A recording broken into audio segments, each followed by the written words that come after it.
Bachelor of design വിദ്യാർത്ഥികൾക്ക് ഏറെ പഠിക്കാനുള്ളതാണ് ജൈവികമായ ഡിസൈനുകൾ. ജപ്പാനിലെ ഏറ്റവും വേഗത്തിൽ ഓടുന്ന ഷിൻകാൻഷൻ എന്നറിയപ്പെടുന്ന ബുള്ളറ്റ് ട്രെയിനുകൾ കിങ് ഫിഷർ പക്ഷിയുടെ ചുണ്ടിന്റെ മാതൃകയിലാണ് നിർമ്മിച്ചിട്ടുള്ളത്. മരത്തിലിരിക്കുന്ന കിങ് ഫിഷർ പക്ഷി ക്ഷണനേരം കൊണ്ട് വെള്ളത്തിലുള്ള മീൻ പിടിക്കുന്ന മാതൃക അനുകരിച്ചത് കൊണ്ടാണ് ഈ ബുള്ളറ്റ് ട്രെയിനിന് മണിക്കൂറിൽ 320 കിലോമീറ്റർ വേഗത്തിൽ കുതിക്കാൻ കഴിയുന്നത്.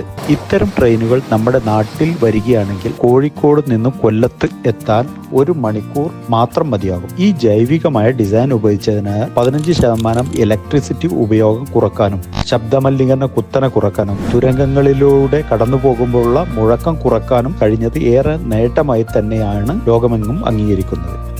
ഇതുപോലെയുള്ള ഇൻഫർമേഷൻ വീഡിയോകൾ കാണാനായി ഞങ്ങളുടെ പേജ് ഒന്ന് ഫോളോ ചെയ്യണേ.